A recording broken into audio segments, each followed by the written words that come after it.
que je vais improviser. D'abord pour rappeler ce qu'il a dit au début de son discours, nous sommes assez décalés. Quand nous voyons le monde dans lequel nous vivons actuellement, il est sûr qu'il y a un décalage entre ce que nous faisons, ce sur quoi nous travaillons, ce quoi nous consacrons des heures, des jours, des nuits, et ce qui se passe à l'extérieur et sur lequel nous avons assez peu de prise, il faut bien le dire. Cela posé, même quand il n'y a pas ce contexte de guerre que nous connaissons actuellement, il faut bien reconnaître que nos activités de latinistes ou d'hellénistes sont parfois considérées avec un regard un peu condescendant. Mais que font-ils ces gens? Est-ce qu'on n'a pas déjà tout fait, tout dit sur ces disciplines? Est-ce que c'est vraiment utile à l'heure actuelle, dans le monde dans lequel nous vivons, de consacrer encore des heures de travail? Et je dirais aussi, pour l'État, les budgets qui vont avec, même si ces budgets ne sont jamais suffisants, eh bien oui, il faut le faire. Il faut le faire et je vais essayer de vous raconter ou de vous dire en quelques mots. Alors je le dirai en quelques mots parce que si je dois raconter mon parcours, on est encore là demain. Je le fais en toute modestie, rassurez-vous. Je le fais en toute modestie parce que vous êtes en gros là où j'étais il y a une quarantaine d'années. Alors le concours n'existait pas. Je n'ai pas eu la chance de remporter ce concours. Je n'ai pas eu la chance, comme vous, de pouvoir effectuer le premier voyage en Grèce dès la terminale, voire avant. J'ai dû attendre un peu avant de pouvoir me rendre en Grèce pour la première fois. Et peut-être certains d'entre vous ont-ils éprouvé ce que j'ai éprouvé alors. Il y a des moments où, quand on doit confronter ce que l'on a appris, ce qu'on a lu, ce qu'on a vu, avec la réalité de la Grèce moderne, il peut y avoir quelquefois au début un petit étonnement, voire une petite déception.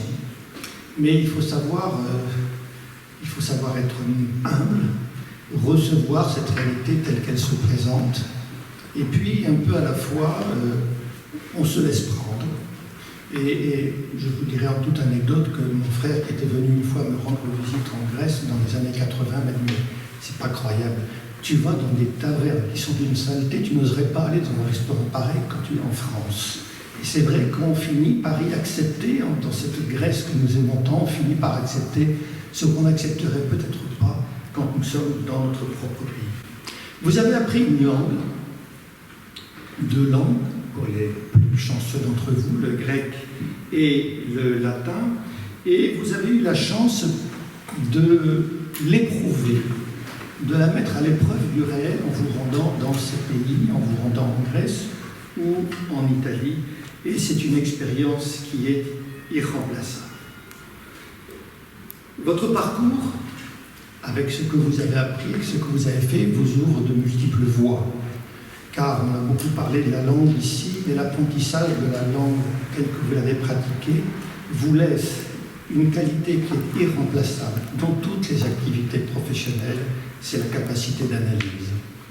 La capacité de pouvoir transposer, quand on traduit, on transpose d'une langue dans une autre, de pouvoir passer d'un univers culturel à un autre. Et ce sont des qualités qui seront toujours portées à votre crédit.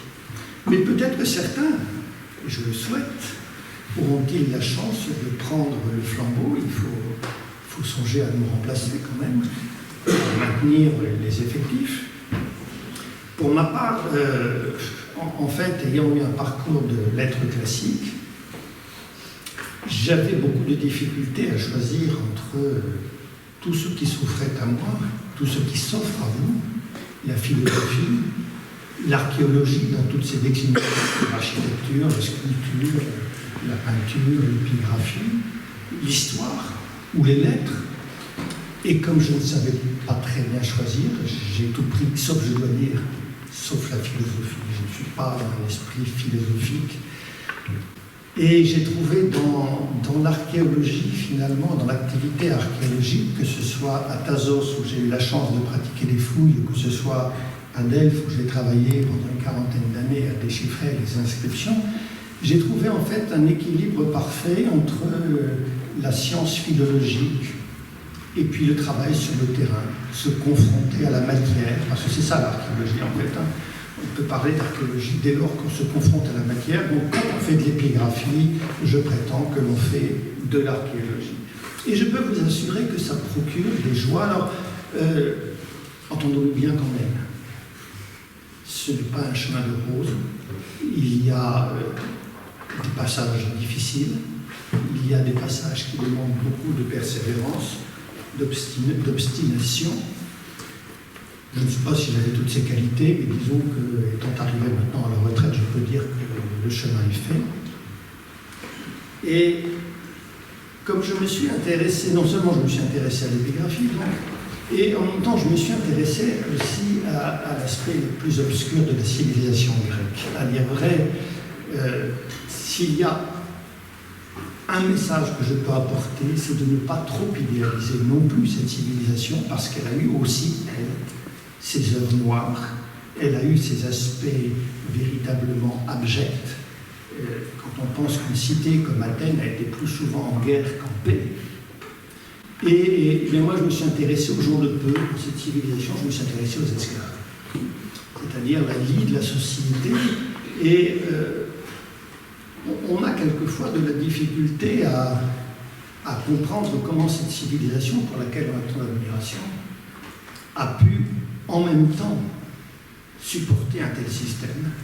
Mais elle l'a pu pour une raison très simple, c'est que sans esclavage, il n'y a pas de démocratie.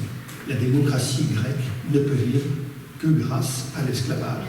Et donc il fallait maintenir cette machine. Et des gens comme Platon ou Aristote discutent des esclaves, du rôle des esclaves dans la communauté, mais ne remettent pas en cause, ne remettent jamais en cause le système de l'esclavage. Donc il faut garder cela en tête quand on travaille sur les disciplines sur lesquelles vous travaillez. Donc là aussi, d'une certaine façon, il faut prendre le risque de se confronter à la réalité de cette civilisation dans tous ses aspects. Et je voudrais terminer en disant que le parcours que j'ai eu, et c'est pourquoi je le dis en toute modestie, en toute humilité, n'aurait pas été possible sans des rencontres. J'ose vous dire que quand je suis parti en classe préparatoire, je ne savais absolument pas ce que j'allais y faire.